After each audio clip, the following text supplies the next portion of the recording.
नमस्कार छात्रों, स्वागत है आपका मेरे YouTube channel Datta reading point में। आज हम डिस्कस करेंगे 12th क्लास NCERT ज्योग्राफी मानव भूगोल का सिद्धांत चैप्टर नंबर 5 प्राथमिक क्रियाएं। इससे पहले हम 4 चैप्टर कर चुके हैं, ये हमारा 5वां चैप्टर है। अगर आप चैनल पर नए हैं तो सबसे पहले आप इसे सब्सक्राइब कीजिए ताकि आपको और भी वीडियोज़ मिल सकें। यहाँ पर आपको दोनों बुक्स के पूरे क्वेश्चन व्याख्या साथ आपको यहाँ मिल जाएंगे, जो कि बहुत मोस्ट इम्पोर्टेंट है। चलिए शुरू करते हैं। पहला जो टॉपिक हमारा है प्राथमिक क्रियाएं। प्राथमिक क्रियाएं समझेंगे हम एक चित्र के द्वारा, यानी कि आर्थिक क्रियाएं हैं। प्राथमिक क्रियाओं के अलावा हमारे पास 4 क्रियाएं और होती हैं, इसको हम इंग्लिश में प्राइमरी सेक्टर के नाम से जानते हैं। तो प्राथमिक क्रियाएँ, द्वितीय क्रियाएँ, तृतीय क्रियाएँ, चतुर्थ क्रियाएँ, पंचम क्रियाएँ, ये हम चैप्टर वाइज पढ़ेंगे। इसमें आपको चैप्टर वाइज दिया गया है। तो पहला जो आपका पॉइंट आता है प्राथमिक क्रियाएं। प्राथमिक क्रियाएं क्या होती हैं? सबसे पहले जानते हैं प्राथमिक क्रियाएं क्या होती हैं। इनका संबंध प्रकृति से जुड़ा हुआ होता है। प्राथमिक क्रियाओं का संबंध डायरेक्ट प्रकृति से जुड़ा हुआ होता है, जैसे संग्रहण करना यानी कि भोजन इकट्ठा करना, आखेट करना, शिकार करना, मछली पालना, कृषि करना, वानिकी, खनन और पशुओं को चराना। यानी कि जिसका सीधा संबंध जो होता है प्रकृति से होता है। शिकार करना यानी कि जब भी हम कोई भी चीज़ यहाँ से लेंगे तो सीधा हम डायरेक्ट प्रकृति से मिल जाएगी, जो कि प्राथमिक क्रियाओं में आ जाता है। हमारे यहाँ कृषि, भारतीय कृषि प्रधान देश है, तो सबसे ज़्यादा लोग जो होते हैं प्राइमरी सेक्टर में लगे होते हैं। तो ये जो है हम यहाँ सबसे पहले यहाँ देखेंगे कि प्राइमरी सेक्टर प्राथमिक क्षेत्र में कौन कौन क्षेत्र आते हैं। तो आपका यहाँ संग्रहण आ जाएगा, आखेट, मछली पालना, कृषि, वानिकी, खनन और पशुचारण, ये इसके मुख्य बिंदु हैं। अब यहाँ खनन जो होता है वो 2 प्रकार से होता है। एक तो धरातलीय होता है, ऊपर से हम निकाल लेते हैं। एक भूमिगत यानी कि ज़मीन के नीचे से हम उसको खनन करते हैं। जैसे तुम देखा हुआ कोयला जो होता है वो खाने तोड़ करके या खोद कर उसको निकाला जाता है। ऐसे जो पशुचारण होता है ये भी 2 प्रकार का होता है। चलवासी पशु यानी आज यहाँ है, कल वहाँ है, कल कहीं और होंगे, जिसको हम खनावदोष के नाम से जानते हैं। एक वाणिज्य पशुपालन होता है, पशुधन पालन यानी कि लोग व्यापार के लिए पशुओं को पालते हैं, तो ये भी प्राथमिक क्रियाओं में आ जाता है। द्वितीय क्रिया में इसको पढ़ेंगे, यानी कि जब इसका हम दोबारा से निर्माण कर देते हैं तो द्वितीय क्रिया में चला जाता है। लेकिन द्वितीय क्रियाएं हम पढ़ेंगे अगले चैप्टर में। यहाँ बात करते हैं हम प्राथमिक क्रियाओं की। तो यहाँ पर जो कृषि है, अब हम लेते हैं कृषि को लेते हैं। यहाँ पर कृषि जो होती है हमारे पास, कृषि कई प्रकार की कृषि होती है, क्योंकि कृषि का संबंध जो है वो प्राइमरी सेक्टर से प्राथमिक क्रियाओं से है। तो इसमें सबसे पहले हम बात करेंगे निर्वाह कृषि की। पहले देख लेते हैं कृषि कौन कौन सी हमारे पास होती हैं। कृषि, निर्वाह कृषि, रोपण कृषि, विस्तृत वाणिज्य अनाज कृषि, मिश्रित कृषि, डेयरी कृषि, भूमध्य सागरीय कृषि और बाजार के लिए सब्जी खेती उद्यान कृषि के किस तरह से हम निर्माण कृषि करते हैं। रोपण कृषि क्या होती है? पहले उसको उगाया जाता है, फिर उसको पौधों को लगाया जाता है। विस्तृत वाणिज्य अनाज कृषि व्यापार करने के लिए। मिश्रित कृषि, इसमें पशु और कृषि दोनों एक साथ किए जाते हैं। डेयरी कृषि दूध के लिए होती है। भूमध्य सागरीय फलों के लिए। और बाजार के लिए कुछ सब्जियां खेतों में उद्यान करते हैं, तो इसको हम बाजार के लिए सब्जी खेती उद्यान कृषि, ये भी क्या आपका प्राथमिक सेक्टर में आता है। अब जो निर्वाह कृषि होती है वो 2 प्रकार से होती है। एक आदिकालीन निर्वाह कृषि पहले की जाती थी, और एक गैर निर्वाह कृषि। गैर निर्वाह कृषि 2 प्रकार की होती है। एक चावल प्रधान गैर निर्वाह कृषि, एक चावल रहित गैर निर्वाह कृषि। एक में चावल प्राथमिकता दी जाती है, एक में चावल प्राथमिकता नहीं दी जाती है। तो खाद्यान्न फसलों में सबसे ज़्यादा पूरा अगर विश्व की बात करते हैं तो चावल को ही माना जाता है। तो एक चावल प्रधान गैर निर्वाह कृषि हो गई और एक चावल रहित गैर निर्वाह कृषि होगी। अभी हम आगे इसको दोनों को डिफाइन करेंगे, किस तरह से क्वेश्चन पूछा जाएगा कि निर्वाह कृषि क्या होती है और आदिकालीन निर्वाह कृषि क्या होती है। हमारे भारत में अगर हम बात करते हैं, एक रूपांतरित कृषि होती है, इसको हम क्या बोलते हैं? स्थानांतरित कृषि बोलते हैं। स्थानांतरित कृषि जो होती है प्राथमिक क्रिया का एक महत्वपूर्ण उदाहरण होता है। यह भी क्या है? प्राथमिक क्रिया का एक उदाहरण है। आज कृषि हम यहाँ कर रहे हैं, फिर जंगल काटेंगे, आग लगाएंगे, फिर आगे साफ करेंगे, वहाँ करेंगे, फिर आगे करेंगे। तो ऐसी कृषि हमारे यहाँ जो होती है वो नॉर्थ ईस्ट में की जाती है, यानी कि भारत के उत्तरी पूर्वी राज्यों में स्थानांतरित कृषि की जाती है। इसको हम झूम के नाम से जानते हैं, झूम की कृषि या झूमिंग की कृषि। पहले जंगल को हम साफ करते हैं, आग लगाते हैं, साफ करते हैं, फिर वहाँ कृषि करते, 2-4 साल करते हैं, उसके बाद फिर आगे बढ़ जाते हैं। जैसे ज़मीन विकल्प हो जाती है वैसे आगे बढ़ जाते हैं। और इसको अलग अलग देशों में अलग अलग नाम से जाना जाता है। मध्य अमेरिका एवं मैक्सिको में इसको मिल्पा के नाम से जानते हैं। कभी कभी क्वेश्चन, एक नंबर क्वेश्चन आ जाता है कि अमेरिका में और मैक्सिको में स्थानांतरित कृषि को क्या कहते हैं, तो उसको मिल्पा कहते हैं। मलेशिया इंडोनेशिया में इसको लद्दाख के नाम से जाना जाता है। हर देश में रूपांतरित कृषि को या स्थानांतरित कृषि को अलग अलग नामों से जाना जाता है। भारत में इसको जूम की कृषि के नाम से जानते हैं। अब देखते हैं कि प्रमुख क्षेत्र कौन कौन से हैं और कहाँ पर कौन सी चीज़ें पाई जाती हैं। जलवासी पशुचर सबसे ज़्यादा कहाँ होता है? इसके प्रमुख क्षेत्र जो है वो है उत्तरी अफ्रीका, यूरोप, एशिया के टुंड्रा प्रदेश, दक्षिण पश्चिमी अफ्रीका और मेडागास्कर द्वीप। यहाँ पर सबसे अधिक जलवासी पशु चारण का क्षेत्र पाया जाता है। ये वाणिज्य पशुपालन यानी कि व्यापार के लिए न्यूजीलैंड में, ऑस्ट्रेलिया, अर्जेंटीना, संयुक्त राज्य अमेरिका, यहाँ पर इसका पूरा ये बाउल क्षेत्र है। वहीं आदिकालीन निर्वाह कृषि अभी भी है। कहाँ पर है? अफ्रीका, दक्षिण एवं मध्य अमेरिका, उष्णकटिबंधीय भाग और दक्षिणी पूर्वी एशिया आदिकालीन निर्वाह कृषि की जाती है। विस्तृत वाणिज्य स्टेपीज यूरेशिया के, उत्तरी अमेरिका की प्रेयरीज, अर्जेंटीना पंपा जी, ये गेहूं के क्षेत्र के पेटीज हैं। ठीक है, तो यहाँ पर स्टेपीज यूरेशिया में बोलते हैं, अमेरिका में इसको प्रेयरीज के नाम से जानते हैं, अर्जेंटीना में पंपा, साउथ अफ्रीका में बेल्स के नाम से, ऑस्ट्रेलिया में डाउन्स के नाम से और न्यूजीलैंड में कैंटबरी के घास के मैदान के नाम से इनको जाना जाता है। डेयरी कृषि तो उत्तरी पश्चिमी यूरोप, पश्चिमी कनाडा तथा न्यूजीलैंड में ऑस्ट्रेलिया के एवं तस्मानिया में डेयरी कृषि को अधिक महत्व दिया जाता है। वहीं सहकारी कृषि पश्चिमी यूरोप के डेनमार्क में, नीदरलैंड में, बेल्जियम, स्वीडन, इटली यहाँ पर की जाती है। पुष्पोत्पादन यानी कि फूलों की खेती सबसे ज़्यादा नीदरलैंड में होती है, ट्यूलिप फूल की। उद्यान कृषि बागवानी पश्चिमी यूरोप एवं उत्तरी अमेरिका में की जाती है। मिश्रित कृषि अत्यधिक विकसित भाग जैसे उत्तरी अमेरिका, उत्तर पश्चिमी यूरोप, यूरेशिया के कुछ भाग में, दक्षिणी महाद्वीप के समशीतोष्ण अक्षांश वाले भाग में मिश्रित कृषि की जाती है। सामूहिक कृषि सोवियत संघ इसे हम कोलखोज के नाम से जानते हैं। भूमध्य सागरीय कृषि दक्षिणी यूरोप, उत्तरी अफ्रीका में ट्यूनीशिया, दक्षिणी कैलिफोर्निया, मध्यवर्ती चिली, दक्षिणी अफ्रीका का पश्चिमी भाग आदि में ये भूमध्य सागरीय कृषि की जाती है। ये इसके क्षेत्र थे कि जहाँ पर कृषि की जाती है। यहाँ से कभी कभी एक नंबर में क्वेश्चन पूछ लिया जाता है कि ये सामूहिक कृषि क्षेत्र कौन सा है या भूमध्य सागरीय कृषि क्षेत्र कौन सा है या सरकारी क्षेत्र का कौन सा है। अब यहाँ बात करते हैं बहुविकल्पी प्रश्नों की बात करते हैं। निम्नलिखित कथनों पर विचार करना है। द्वितीय क्रियाओं में परिवहन अन्य क्षेत्र शामिल हैं। प्राथमिक क्रियाएं प्रत्यक्ष रूप से पर्यावरण पर निर्भर करती है। अभी मैंने आपको बताया कि सीधे सीधे प्रकृति से उसका संबंध होता है। द्वितीय क्रियाओं में परिवहन नहीं आता है, ये आपके तृतीय क्रियाओं में आता है, ट्रांसपोर्ट सर्विस सेक्टर में आता है। तो यहाँ जो आपका आंसर हो जाएगा वो हो जाएगा आपका केवल 2 बी आंसर। खट्टे फलों की कृषि निम्नलिखित में से किस प्रकार की कृषि के अंतर्गत आती है? तो ये जो कृषि आती है ये आपकी भूमध्य सागरीय कृषि के क्षेत्र में आती है। पशुचारण के क्षेत्र में निम्नलिखित में से विचार कीजिए। जलवासी पशुचारण ऋतु प्रवास करते हैं। वाणिज्य पशु में एक क्षेत्र में केवल एक प्रकार के पशु पाले जाते हैं। तो यहाँ इसके आपको ऑप्शन मिल जाएंगे देखने के लिए। यहाँ पे ये ऑप्शन है आपके, तो सही आपका जो आंसर हो जाएगा उपरोक्त में कौन सा सही नहीं है। उसने पूछा है कौन सा सही नहीं है, तो आपका ये हो जाएगा बी आंसर। जलवासी पशुचारण वाणिज्य पशुपालन की अपेक्षा अधिक व्यवस्थित एवं पूंजी प्रदान होते हैं। गहन कृषि विश्व के किस क्षेत्र में की जाती है? अभी आपको बताया गया। तो ये जो की जाती है मानसून एशियाई क्षेत्र में। ट्रक कृषि का संबंध निम्न में से किस एक से है?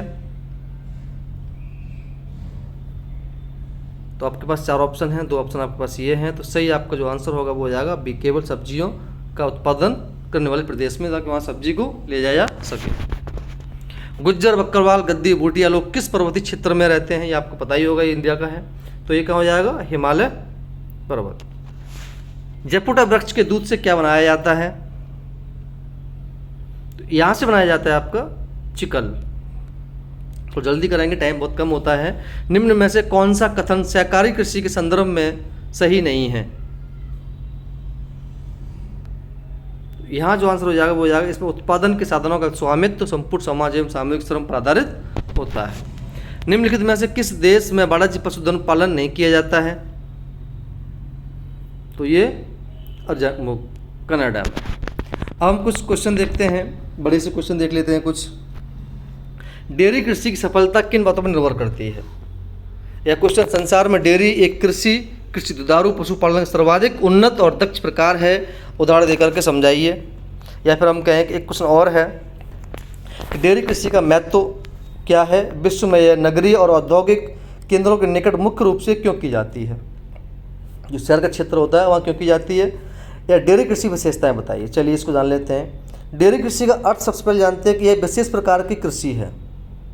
इसके अंतर्गत पशुओं को दूध के लिए पाला जाता है और उनके स्वास्थ्य, प्रजनन, चिकित्सा पर विशेष ध्यान दिया जाता है। इसका मेन उद्देश्य होता है दूध के लिए। डेयरी उत्पादन सीधे समझ में आ रहा है, डेयरी समझ में आ रहा है कि डेयरी किसके लिए खुली जाती है? दूध के लिए। इसके लिए उसके स्वास्थ्य, प्रजनन, चिकित्सा पर विशेष ध्यान दिया जाता है। सेकंड पॉइंट आपका था पूंजी।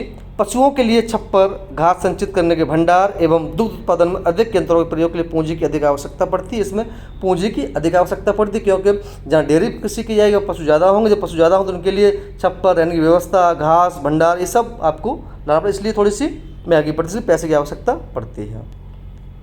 दूसरा आपका आता है श्रम। पशुओं को चराने, दूध निकालने आदि कार्यों के लिए वर्ष भर श्रम की आवश्यकता पड़ती है। जब तक आपके पास मजदूर नहीं होंगे, लेबर नहीं होंगे, व्यवस्था खराब हो जाएगी। तो इसके लिए पूरे वर्ष आपको मजदूर, लेबर, श्रम चाहिए, दूध निकालने के लिए, पशु चराने के लिए, चारा उनकी देखभाल करने के लिए। नगरीय और औद्योगिक क्षेत्रों में विकसित यातायात के साधन प्रशिक्षकों का उपयोग पशु चारण की सुविधा उपलब्ध होती है, यानी कि वहाँ आराम से आपको फ्रिज दूध ठंडा होने के लिए या ट्रांसपोर्ट आसानी से मिल जाता है, इसलिए ये उसके उद्योग के शहर के आसपास लगाए जाते हैं। सबसे ज़्यादा आपका बाजार, आपके पास बाजार नहीं हो, व्यवस्था खराब हो जाएगी। डेयरी कृषि का कार्य नगरीय एवं औद्योगिक केंद्रों के समीप किया जाता है क्योंकि क्षेत्र ताज़ा दूध एवं अन्य डेयरी उत्पाद के अच्छे बाजार होते हैं। मुख्य क्षेत्र से कौन सा होता है? उत्तरी पश्चिमी यूरोप, कनाडा और न्यूजीलैंड, दक्षिणी पूर्वी ऑस्ट्रेलिया, तस्मानिया, यहाँ पर इसके मुख्य क्षेत्र पाया जो आपको ऊपर बताया गया था। हम यह बात करते हैं भूमध्य सागरीय कृषि की क्या विशेषताएं हैं। इसकी विशेषताएं निम्नलिखित होती हैं। यह कृषि भूमध्य सागर जलवायु वाले प्रदेशों में की जाती है। यह विशिष्ट प्रकार की कृषि जिसमें खट्टे फलों के उत्पादन पर अधिक बल दिया जाता है। भूमध्य सागरीय क्षेत्र में जो कृषि की जाती है उसका उद्देश्य होता है खट्टे फलों को उगाना। यहाँ शुष्क कृषि भी की जाती है। गर्मी के महीनों में अंजीर और जैतून पैदा होते हैं। शीत ऋतु में जब यूरोप और संयुक्त अमेरिका में फलों एवं सब्जियों की मांग होती है तब इस क्षेत्र में इसकी आपूर्ति की जाती है। तो इस क्षेत्र से सब कुछ वहाँ चला जाता है।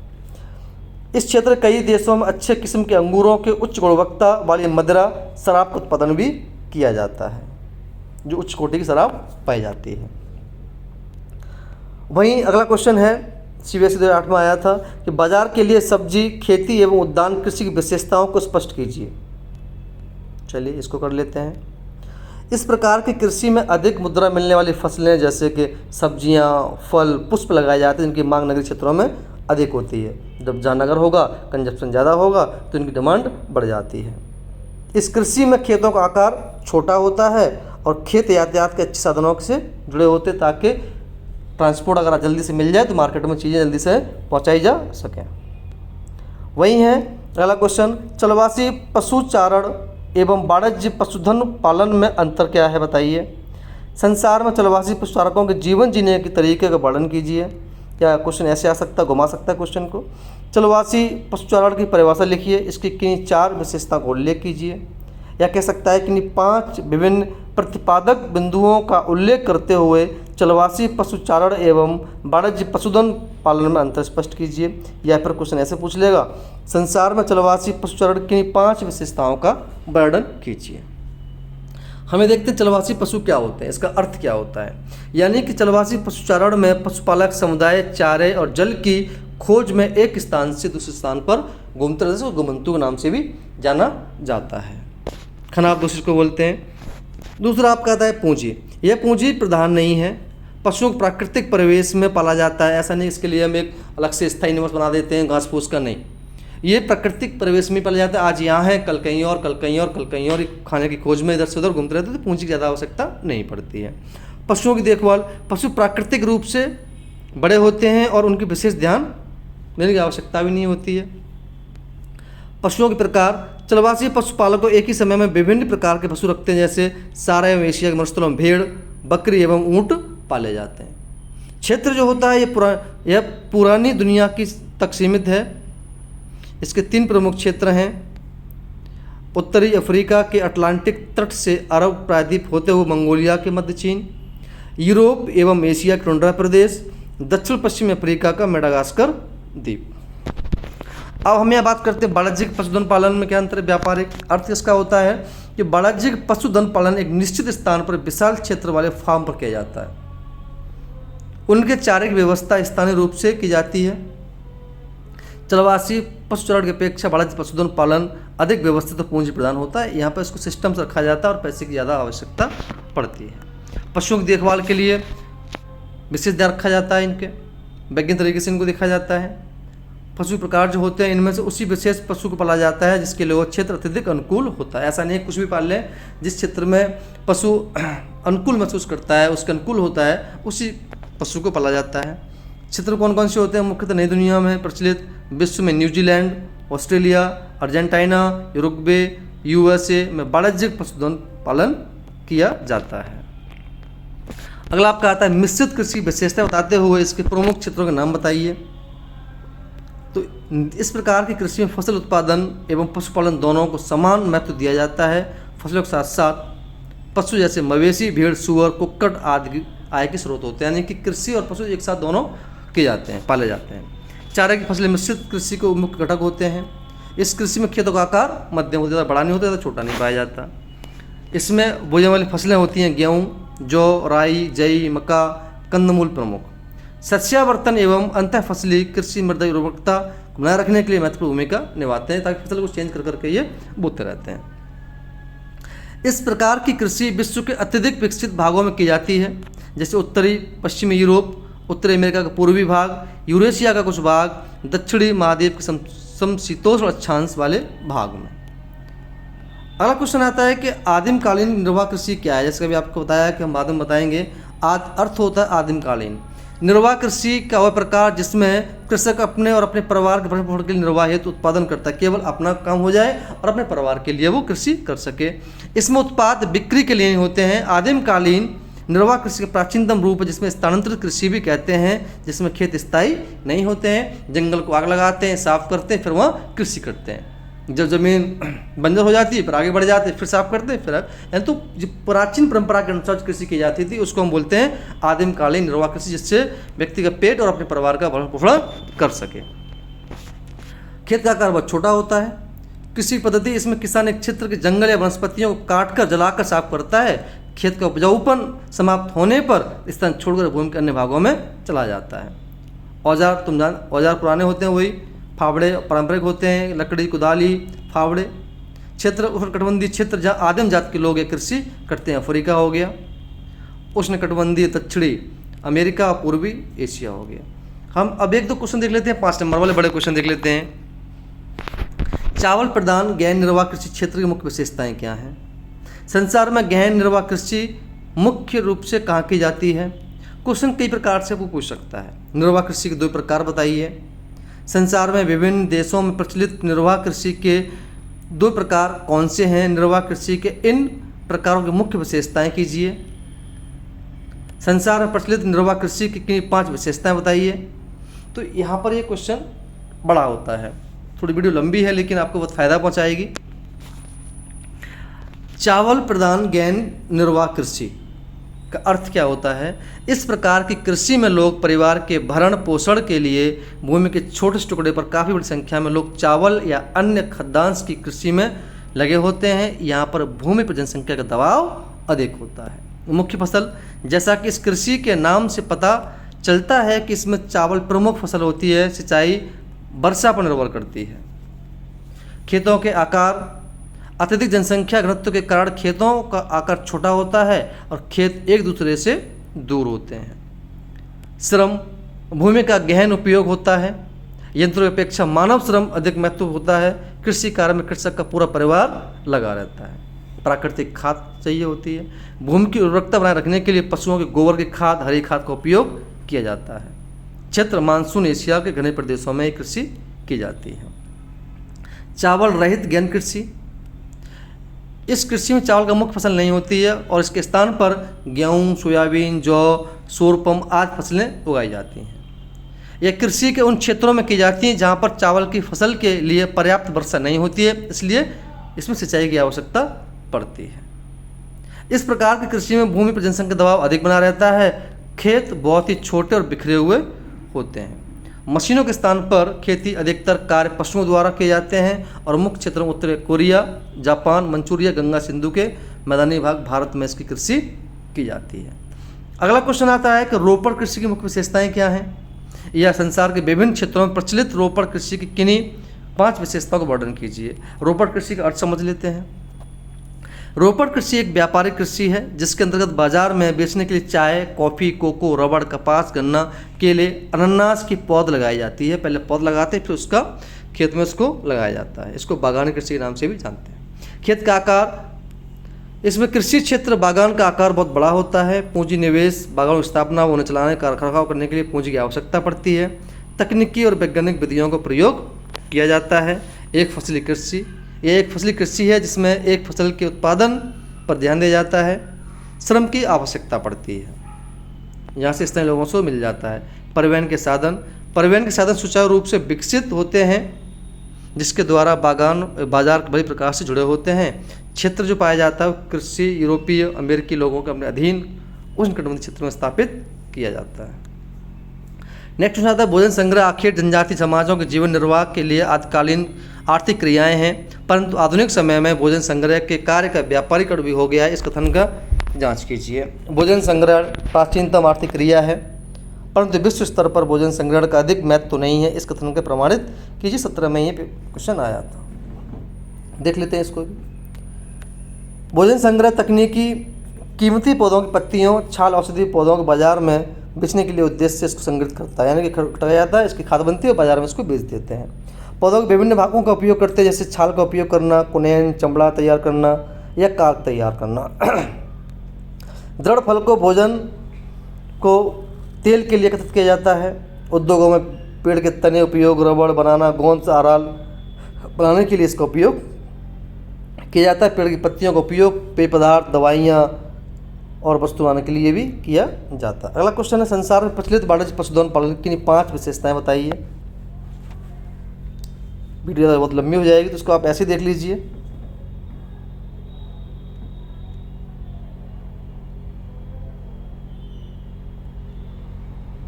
आप इसको कॉपी में कर लेंगे तो आपको आसानी से मिल जाएगी। कई सारे क्वेश्चन हैं। संसार में पशुचारकों की संख्या घट रही है, उपयोग में लाए क्षेत्रों में कमी हो रही, कथन स्पष्ट कीजिए। तो आप यहाँ से इसको रोक करके इसको देख सकते हैं, ठीक है, ये यहाँ से रोक सकते हैं। तो ये जो आपकी वीडियो थी, कुछ इंपॉर्टेंट क्वेश्चन जो थे आपके बहुत इंपॉर्टेंट, जो आपको परीक्षा में हेल्प करेंगे। धन्यवाद।